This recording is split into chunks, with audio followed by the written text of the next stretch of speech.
The vote was already lost before I opened my mouth.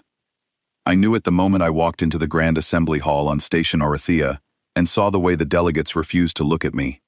12 species, 12 seats arranged in a crescent around the central floor, where I stood alone, representing 8 billion human beings who had no idea their fate was being decided by creatures who had already made up their minds. My name is Callista Voss. 3 years ago, I was Earth's ambassador to the Galactic Council. I believed in diplomacy. I believed in patience. I believed that if humanity followed the rules, earned our place, and proved our worth, the galaxy would eventually accept us as equals. I was a fool. The Valori delegate rose first. His name was Torek Vaughn, and he was tall and pale with 4 arms folded across his narrow chest, like a man preparing to deliver a sermon.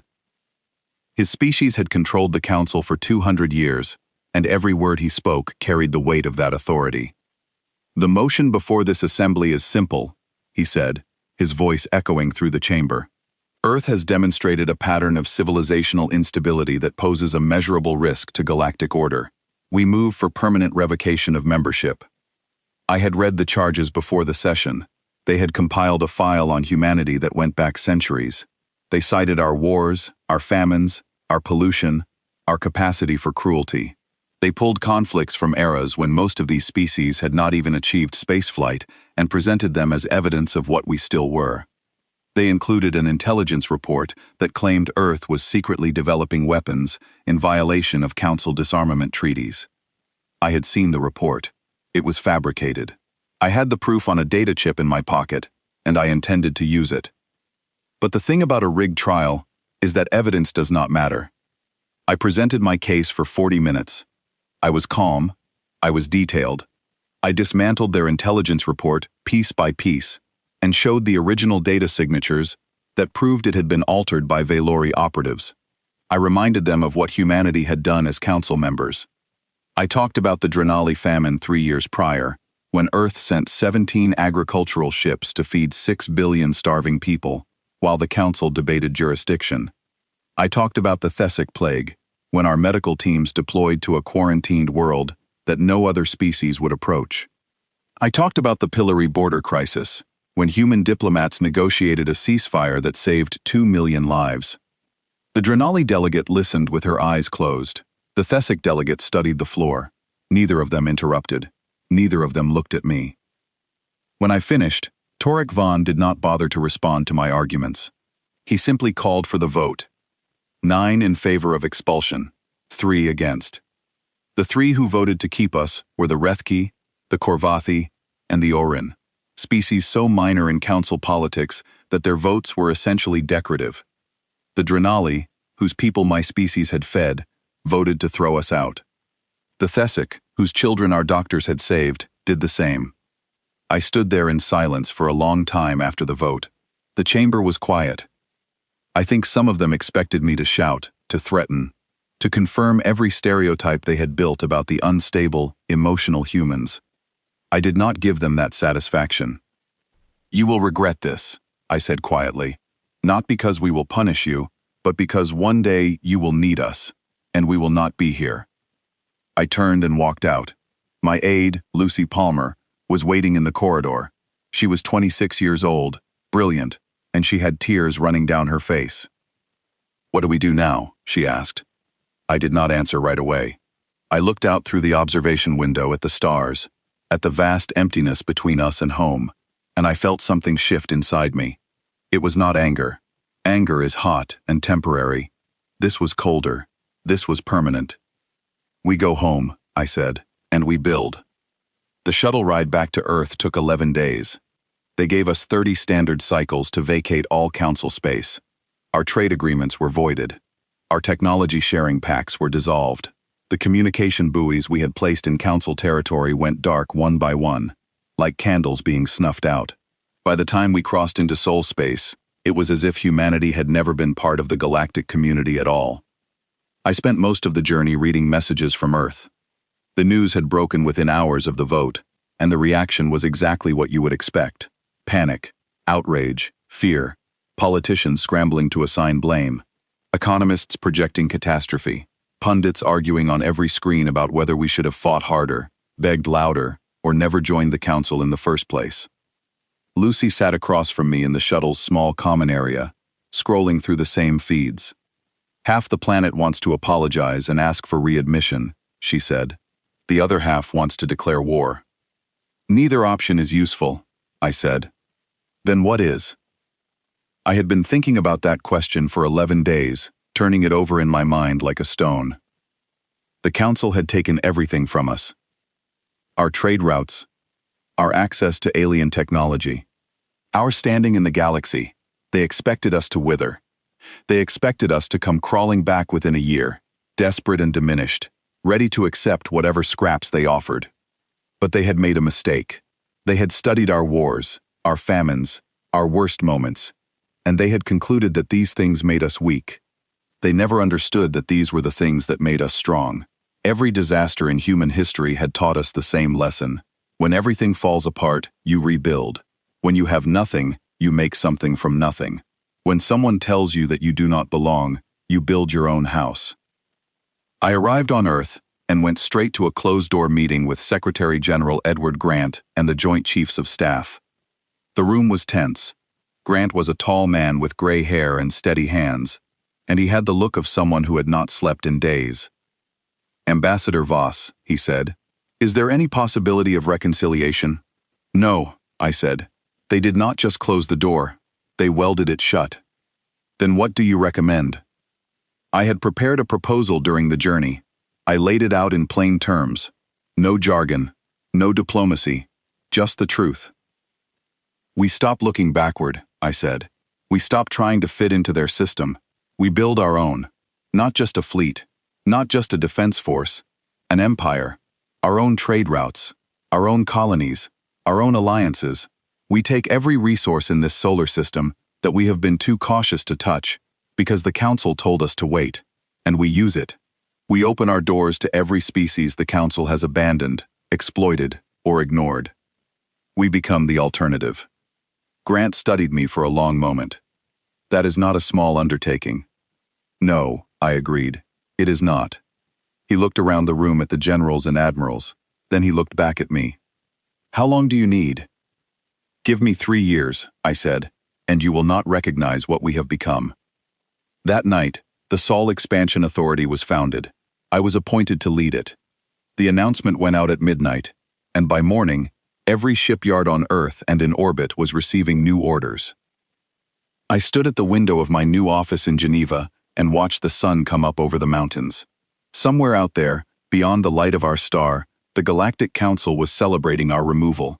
They thought they had solved the human problem. They thought they had neutralized the threat. They had no idea what they had just unleashed. I called it Year Zero.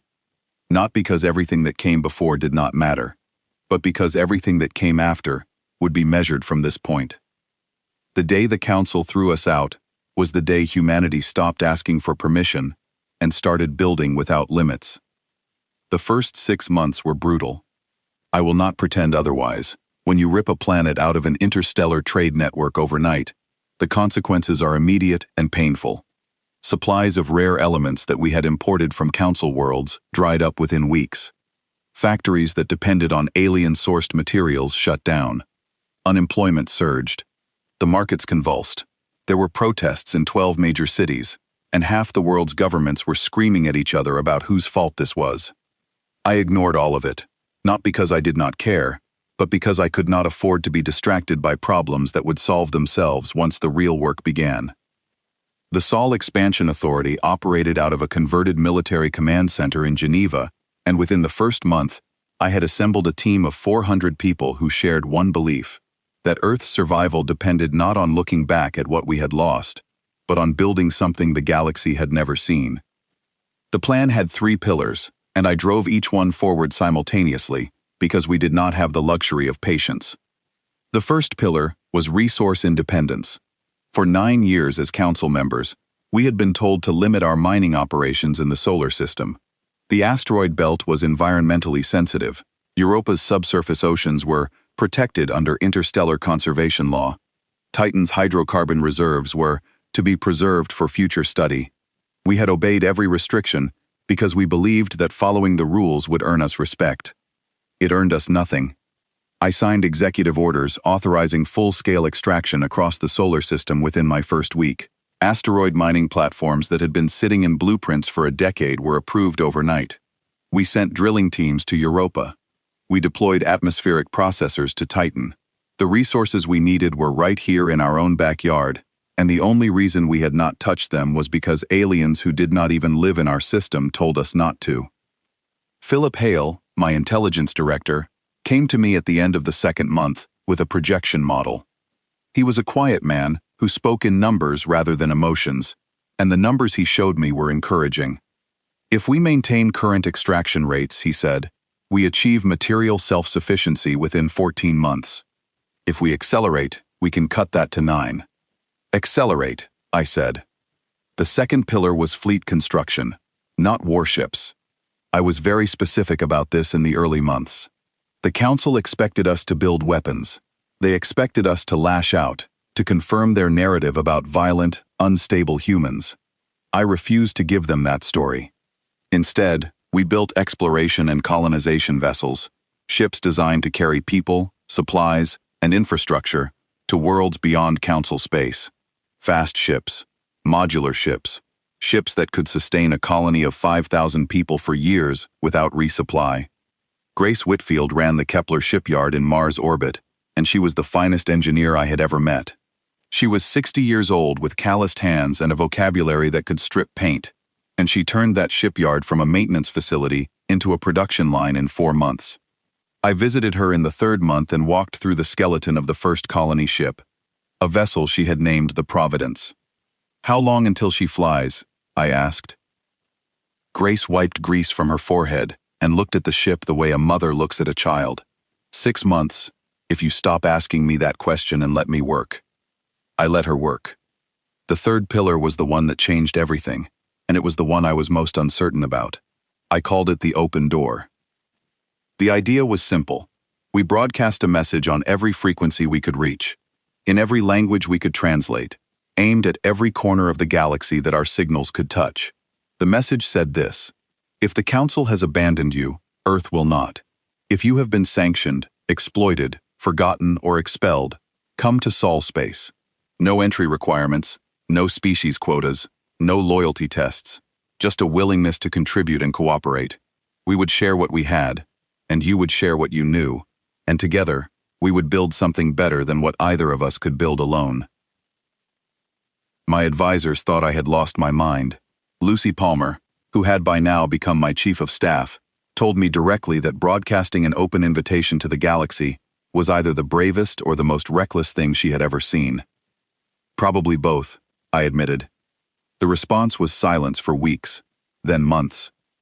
I began to wonder if the signal had even reached anyone, or if the Council had intercepted and blocked it.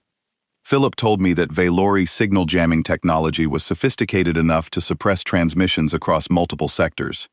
I told him to boost the power and try again. The first response came on a Tuesday. A convoy of 7 Rethke trading vessels appeared at the edge of Sol space, transmitting our open door message back at us like a password. The Rethke were a species of traders and merchants who had been sanctioned by the Council for unauthorized commerce, which was the Council's way of saying they had refused to pay Valori trade tariffs. Their convoy was battered, low on fuel, and carrying 300 individuals who had nowhere else to go. I went to the docking station personally to meet them. The Rethke were small, compact beings with iridescent skin that shifted color with their emotions. Their convoy leader was a female named Kel Sethri, and when she stepped off her ship and saw me waiting, her skin flickered through a dozen shades of blue and gold.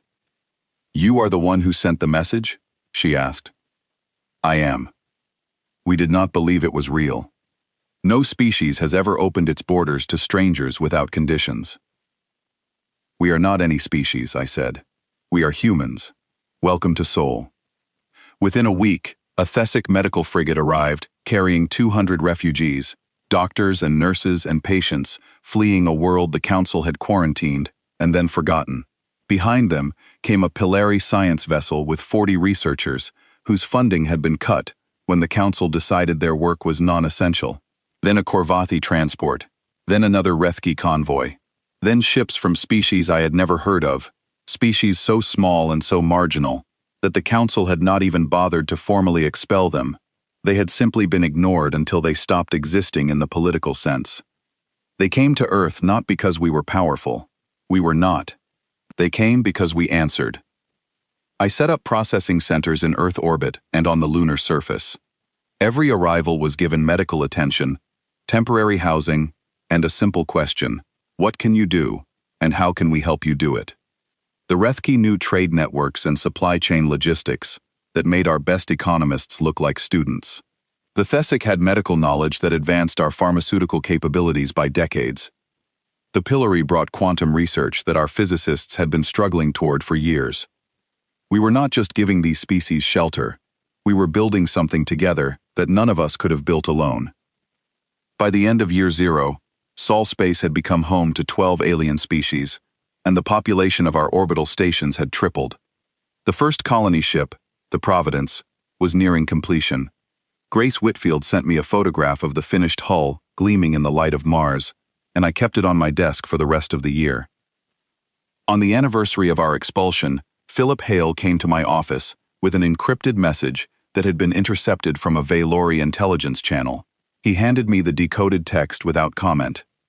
It read, "The Council is watching. They expected you to collapse. You are not collapsing. That makes you dangerous. Recommend immediate containment measures." I read it twice, then I set it down and smiled. "Good," I said. Philip raised an eyebrow. "You are not concerned?" "I am terrified," I told him honestly, "but I would rather be terrifying than irrelevant." I looked out at the stars and thought about what we had built in just 1 year. It was not enough, not yet, but it was a foundation, and foundations are the one thing that cannot be taken away once they are laid. The Council had wanted us gone. They had wanted silence where humanity used to be. Instead, they got the loudest signal in the galaxy, and it was getting louder every day. 2 years after the Council threw us out, I stood on the surface of a world that did not have a name until we gave it one. We called it Nova Thessaly. It was the second planet in the Pylos cluster, a system of 3 habitable worlds sitting in a region of space that the Council had never bothered to claim because it was too far from their trade routes to be profitable. For us, that distance was not a disadvantage. It was freedom. I had arrived aboard the Carthage, the flagship of the Sol expansion fleet, a vessel that had not existed 18 months ago. She was not the largest ship in the fleet, but she was the fastest, and she was mine. Grace Whitfield had built her personally, and when I asked her why the Carthage was faster than anything else we had, she told me it was because she had gotten tired of waiting for me to visit the colonies. Nova Thessaly was our most established settlement, home to 9,000 people drawn from 7 different species. I walked through the main settlement on my first morning there, and what I saw was messy, loud, and imperfect. Human prefab structures stood next to Rethki modular habitats that looked like stacked geometric puzzles. Pilari research domes rose in clusters near the river, their translucent walls glowing faintly with the energy of the experiments inside. A Thesic medical clinic occupied a converted cargo bay at the edge of town, and through its open doors, I could see a Thesic doctor named Selith working alongside 2 human nurses to treat a Korvathi child with a respiratory infection. There were problems. Of course there were problems. 7 species living together on a world that 6 months ago had been empty rock and forest meant cultural clashes on a daily basis. The Rethki considered personal space an insult and would stand close enough to touch during every conversation, which made the Pilari, who communicated partly through body temperature changes, intensely uncomfortable. The Korvathi ate on a 16-hour cycle that did not align with any other species' schedule, which created constant friction in shared dining facilities. 3 weeks before my arrival, a dispute over water allocation between a human farming cooperative and a Rethki hydroponic operation had nearly escalated into something serious before the colony governor, a man named Henry Marsh, stepped in and mediated. Henry met me at the landing pad with a handshake and a look that told me he had not slept enough. He was 45, former military, and he ran Nova Thessaly with a combination of patience and stubbornness that reminded me of myself. "It is not pretty," he said as we walked through the settlement, "but it works." "I did not come here expecting pretty," I told him. I came here expecting alive." He smiled at that. "Then you will not be disappointed." He was right. For all its rough edges, Nova Thessaly was alive in a way that no council world I had ever visited could match. There was an energy to it, a sense of shared purpose that came from people who had chosen to be here, who had chosen to build something together, because the alternative was to be alone. I watched a team of human engineers working with Rethke architects to design a new housing block, arguing over structural tolerances, and laughing when a Rethke measurement system produced results that made no sense in human mathematics. I visited the Pillory Research Complex and met a physicist named Dr. Orrell, who had combined Pillory quantum entanglement theory with human computational engineering to produce a communication device that could transmit data across interstellar distances with zero delay. He showed it to me with the quiet pride of someone who knew he had changed the future. "The council would never have allowed this research," he told me. "They considered it destabilizing." "They considered everything destabilizing," I said. "Precisely. And so nothing progressed." This was the secret weapon of the Sol Compact, the name that people had started using for our growing network of colonies and alliances. The council kept its member species separated. Technology was shared through controlled channels. Research was monitored and restricted. Species were encouraged to develop along approved paths, which meant paths that did not threaten Valori dominance. The result was stagnation, a galaxy full of intelligent beings moving at the speed of bureaucracy. We did the opposite. We put everyone in the same room and let them work. Rethke trade algorithms optimized human logistics networks. Thessic biological research merged with human genetics to produce medical treatments that neither species could have developed independently. Pillory quantum science combined with human engineering to create technologies that the Council had not imagined were possible. The innovations coming out of our colonies were not incremental improvements. They were leaps, and the galaxy was beginning to notice. By the middle of our second year, 14 species had formally joined the Sol Compact. Some were Council refugees, species that had been sanctioned, marginalized, or simply forgotten. Others were independents, civilizations that had never joined the Council because they could not afford the entry requirements or refused to accept the restrictions. A few were defectors, species that had been Council members in good standing but had grown disillusioned with Valori control and saw in the Sol Compact something they could not find in the old order: genuine partnership. The Korvathi were the first significant defection. They were a warrior species with a strong code of honor, and they had watched the Council expel humanity for political reasons while claiming ethical justification. Their ambassador, a towering figure named Drath Corel, arrived at Nova Thessaly with a fleet of 6 ships and a message that he delivered to me personally. "We watched you feed the Drenali when they were starving," he said. "We watched you heal the Thessic when they were dying, and we watched the Council repay you with exile. We will not be part of an institution that rewards kindness with punishment."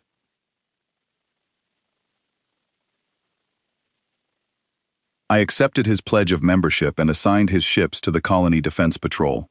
The Korvathi were experienced fighters, and while I had deliberately avoided building a military fleet, I was not naive enough to think we could remain undefended forever. The intelligence reports confirmed my concern.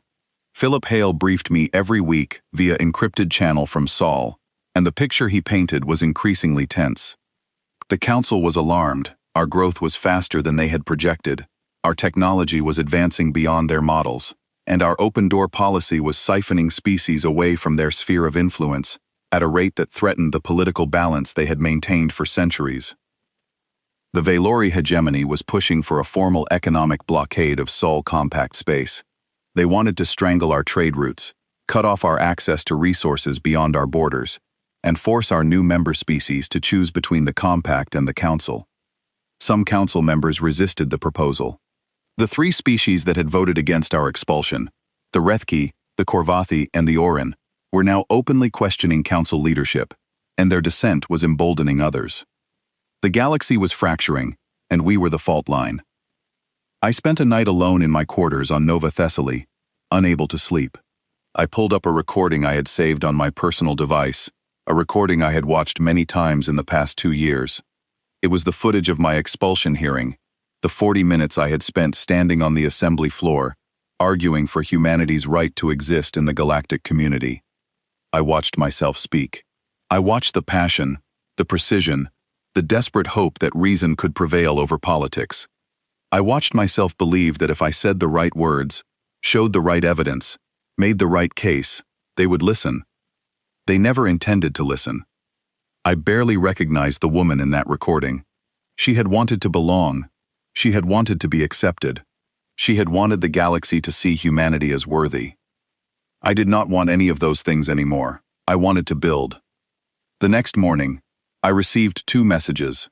The first was from Grace Whitfield, informing me that the Sol Compact Defense Fleet had reached 120 operational vessels, a milestone we had not expected to reach for another 6 months.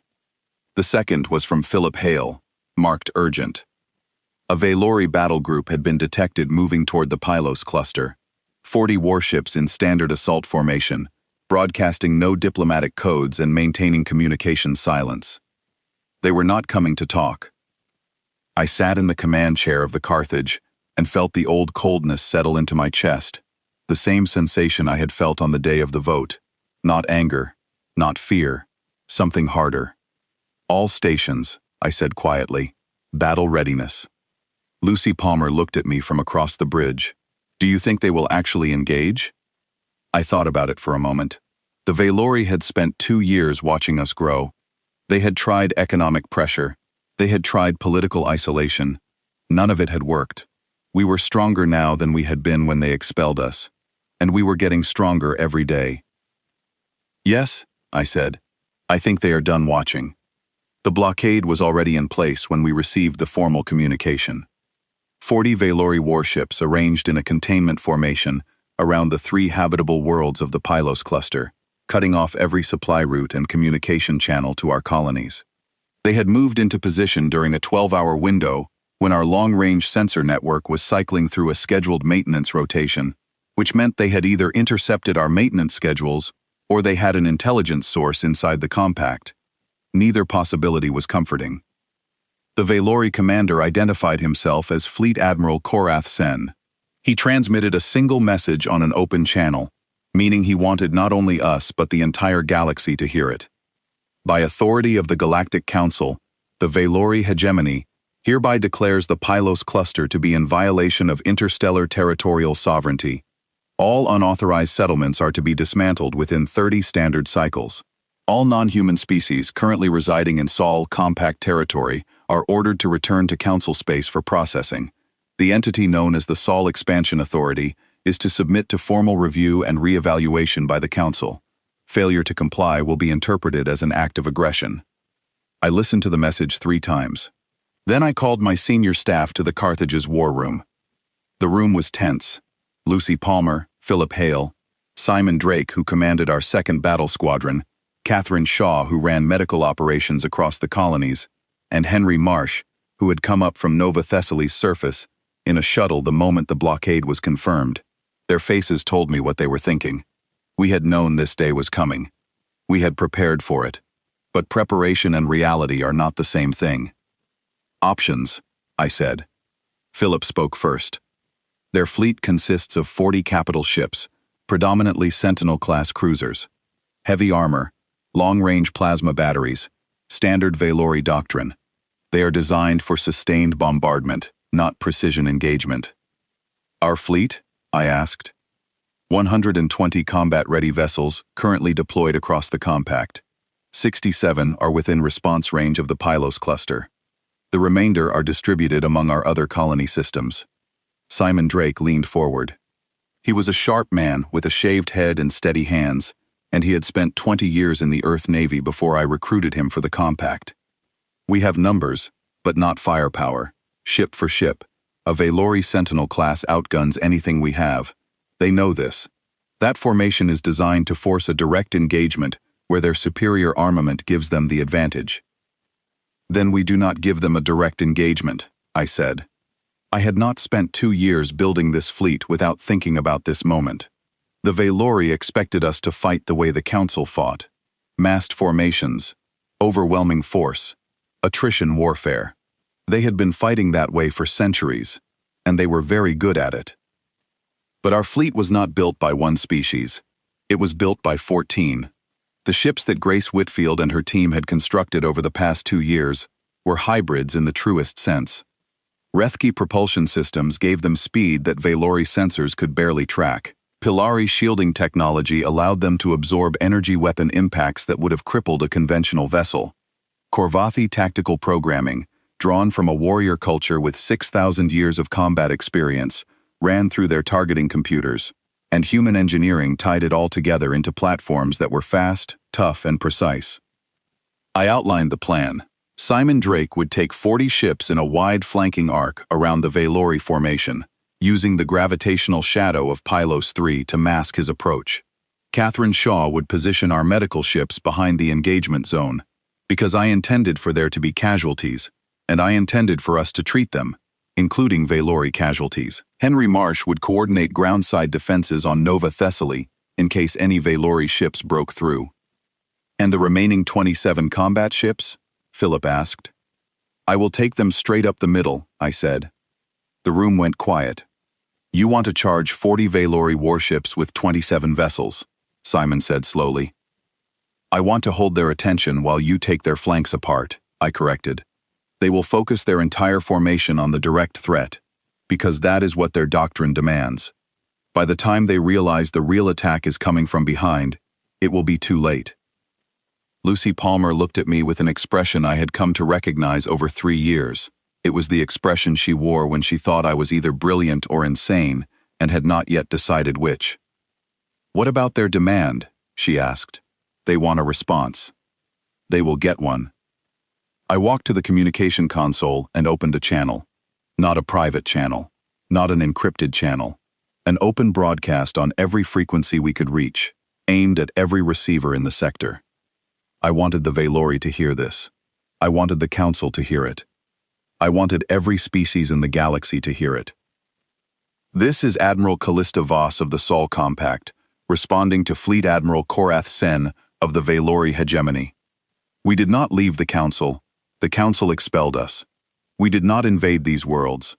We settled them because no one else wanted them. The people living in these colonies, human and alien alike, came here by choice. They came because the Council abandoned them, exploited them, or told them they did not matter. We told them they did. We will not dismantle their homes. We will not return them to a system that discarded them. And we will not submit to the judgment of an institution that traded justice for convenience 3 years ago. If you want these colonies, come and take them. But understand that every hand you raise against us will be answered. I closed the channel and turned to my staff. Battle stations. The engagement began 4 hours later, at 0300 Standard Time, when Simon Drake's flanking force emerged from behind Pylos 3's largest moon and opened fire on the rear echelon of the Valori formation. The Valori responded exactly as their doctrine predicted. They rotated their formation to face the threat, pulling ships from their forward positions to reinforce the rear. The moment they moved, I took my 27 ships and drove straight into the gap they had created. Our ships were faster. That was the first surprise. The Rethke engines pushed our vessels to acceleration rates that Valori targeting systems could not compensate for. Their plasma batteries, designed to hit large, slow-moving targets at long range, struggled to track ships that were closing the distance at speeds their computers were not calibrated for. Our shields were stronger. That was the second surprise. The Pilari energy absorption technology turned direct plasma impacts into thermal energy that our ships bled off through heat sinks. Shots that should have crippled us barely slowed us down. Our tactics were different. That was the third surprise, and the one that decided the battle. Korvathi combat doctrine did not aim at hulls. It aimed at systems. Their targeting algorithms identified engine arrays, weapon power conduits, communication antennas, and shield generators with a precision that bordered on surgical. Our gunners did not try to destroy Valori ships. They dismantled them, piece by piece, the way a mechanic takes apart an engine. The battle lasted 3 hours.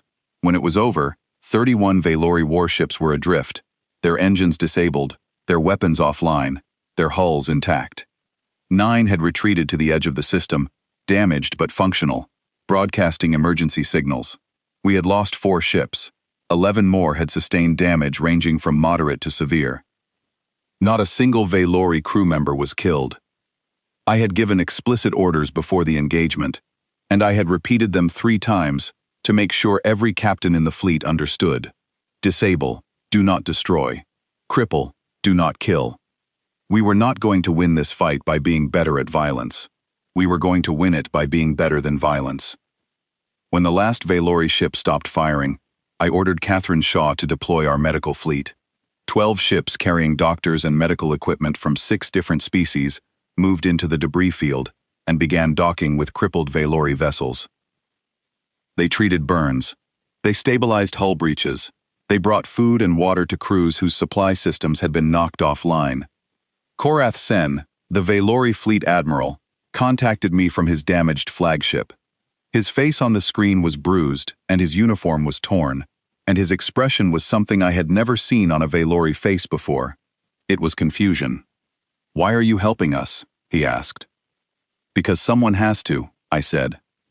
I opened one more channel. One last broadcast aimed at the Galactic Council on Station Orithia. "This is Admiral Voss. Your ships are intact.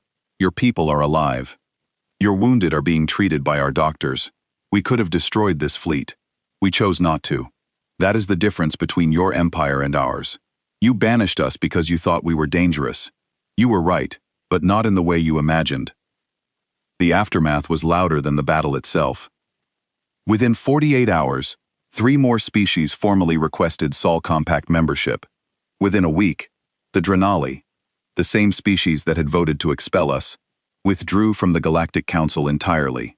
Their statement cited a fundamental loss of confidence in the Council's moral authority.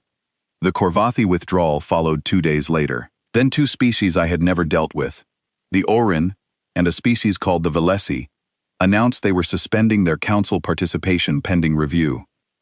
The Valori hegemony was furious, but they were also weakened. 31 ships were being repaired in our dockyards because we had offered, and because they had nowhere else to go. The irony was not lost on anyone. Simon Drake found me on the observation deck of the Carthage after the last Valori ship had been towed to safety. He stood beside me and looked out at the stars. "You know they will come back," he said. "Yes. With more ships. Probably." He was quiet for a moment. "Then why let them live? Why fix their ships? Why give them back a fleet that will be aimed at us again in a year?" I thought about it. Because I want them to have to explain to their crews what happened here. I want every Valori officer on every one of those ships to go home and tell the story of the day they lost a battle and the enemy saved their lives. That story will travel faster and farther than any weapon we could build. He considered this. "You are gambling that kindness is a more effective weapon than firepower." "It is not a gamble," I said. "It is a lesson that took humanity 10,000 years to learn. I am hoping the Valori are faster students than we were."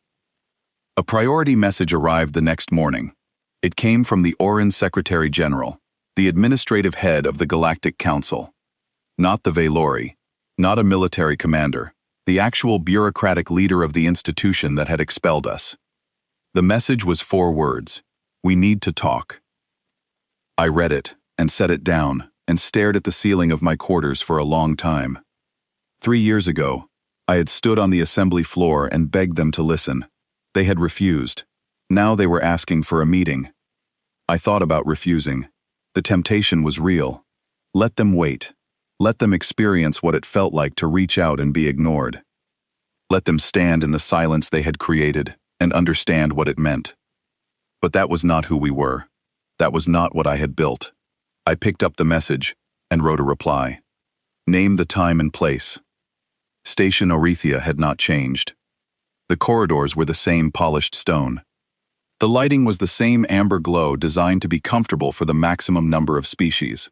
The air carried the same faint metallic scent that I had never been able to identify in 9 years of diplomatic service. Everything was exactly as I remembered it, down to the arrangement of the diplomatic flags in the main concourse. I had changed. The last time I walked these halls, I was an ambassador carrying a data chip full of evidence and a heart full of misplaced hope. Now I walked them as the leader of a growing interstellar alliance, flanked by Lucy Palmer on my left and Simon Drake on my right, with a Korvathi honor guard behind us that had insisted on accompanying me despite my objections. "You saved our people," Drath Corel, the Korvathi commander, had told me when I tried to refuse the escort. "We walk with you now. This is not negotiable." I did not argue. I had learned when to pick my battles. The Orin Secretary General was waiting in a private chamber adjacent to the Grand Assembly Hall. Her name was Melith Vor, and she was the first Orin I had ever dealt with directly. The Orin were a quiet species, administrators and record keepers who had held the Secretary General position for 4 consecutive terms because no other species wanted the job. They were not powerful. They were not aggressive. They were meticulous, and they had watched everything that had happened over the past 3 years with the careful attention of people whose entire purpose was to observe and document. Melith Vor was smaller than I expected, barely reaching my shoulder, with large dark eyes and delicate hands that she kept folded in front of her as I entered. She did not rise. She did not offer a greeting. She simply looked at me and said, "You have changed the galaxy, Admiral Voss." "The galaxy changed itself," I said, taking the seat across from her. "We just offered an alternative." She studied me for a long moment. On the table between us was a document, a formal decree bearing the seal of the Galactic Council. She slid it toward me. "Full reinstatement," she said, "not as a junior member, as a senior council seat. Full voting rights, permanent standing. The Valori hegemony has been formally censured for the blockade action, and 3 of their senior delegates have been removed. This offer comes with a public apology, entered into the Assembly record, acknowledging that Earth's expulsion was conducted under false pretenses and political manipulation." I picked up the document and read it carefully. Every word was precise. Every clause was favorable. It was, by any objective measure, a complete victory. Everything I had asked for on the day of the vote and more. 3 years ago, this document would have made me weep with relief. I set it back on the table. "No," I said. Melith Vor blinked. It was the most emotion I had seen from an Orin. "Admiral Voss, perhaps you did not understand the scope of this offer." I understood it perfectly, and my answer is no. Lucy Palmer shifted beside me. She had not known I was going to refuse. I had not told anyone. This was a decision I had made alone, during the long journey back to Orithia, staring at the stars and thinking about what we had built and what we had become. "May I ask why?" Melith said. "You are offering us a seat at a table that was designed to keep certain species on top and others on the bottom," I said. "A senior council seat does not change the structure. It changes our position within a structure that is fundamentally broken. The council does not operate on equality. It operates on hierarchy. It always has. The Valori sat at the top for 2 centuries, and they used that position to control, suppress, and exploit every species beneath them. Removing 3 delegates does not fix that. A formal apology does not fix that. Even a senior seat does not fix that. Because the moment we sit down at your table, we become part of a system that decides which species deserve to exist and which ones do not." Melith was quiet for a long time. The chamber was silent except for the faint hum of the station's atmospheric processors. "What do you propose instead?" she asked.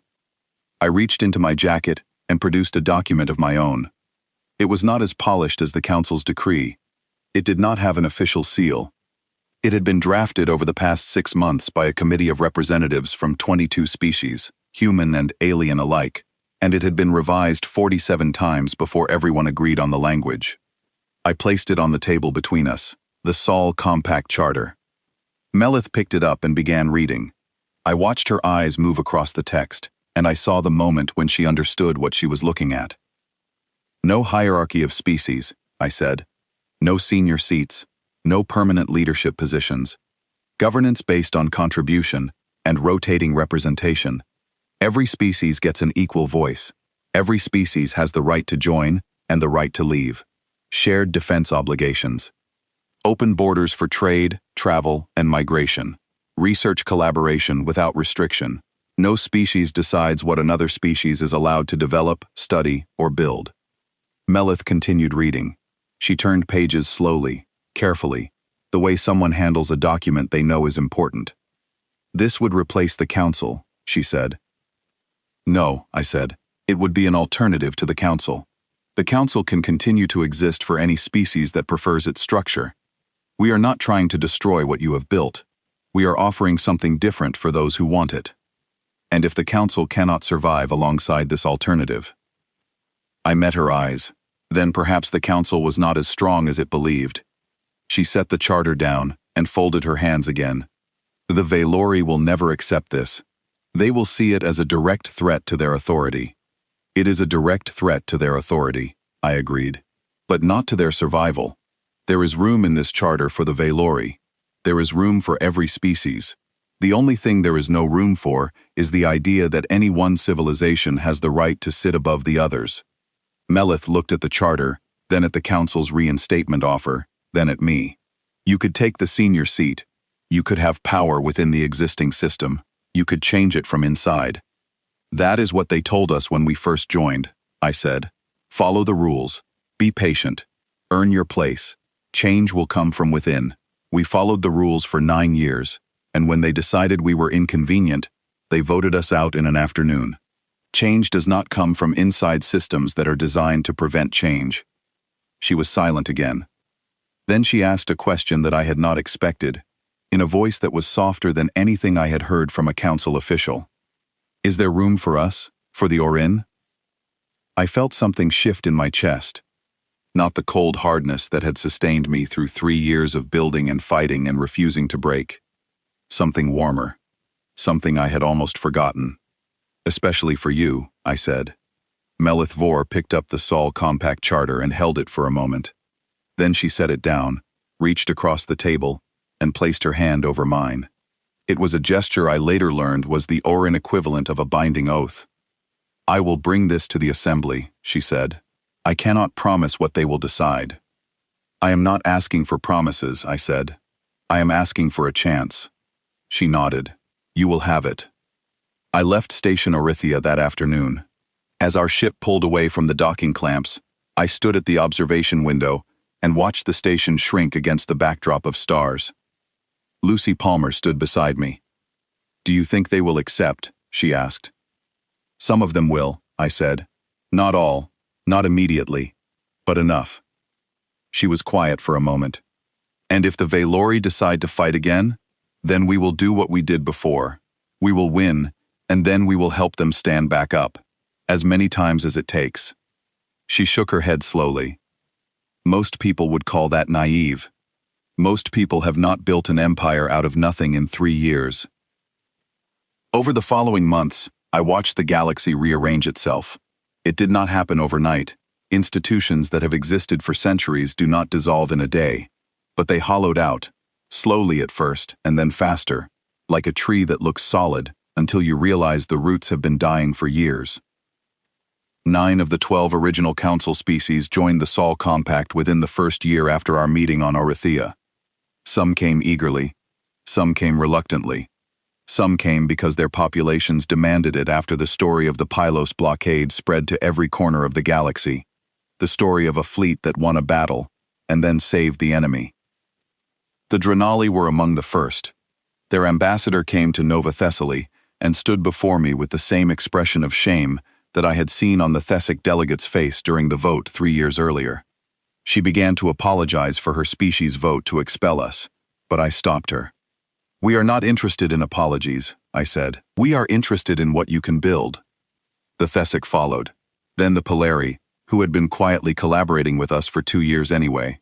Then species from outside the old council, civilizations that had been watching from the margins and had decided that the Sol Compact represented something worth joining. The Valori hegemony was the last. I had expected them to be the final holdout, and they did not disappoint.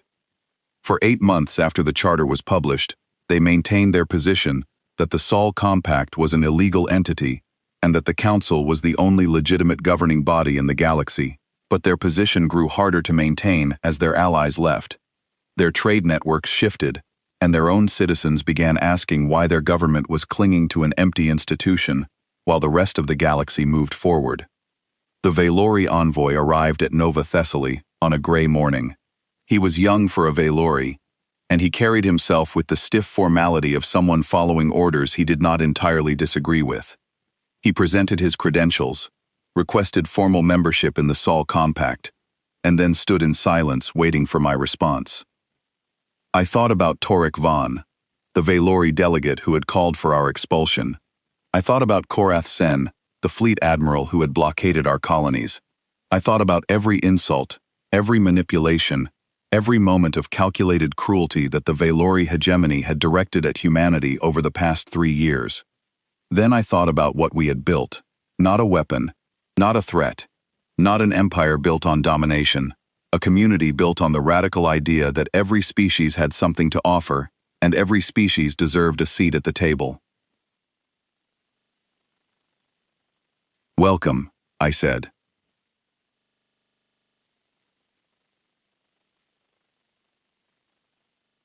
Station Orithia was repurposed as the Sol Compact's diplomatic hub 6 months later. I attended the dedication ceremony and walked through the Grand Assembly Hall one last time. It had been redesigned.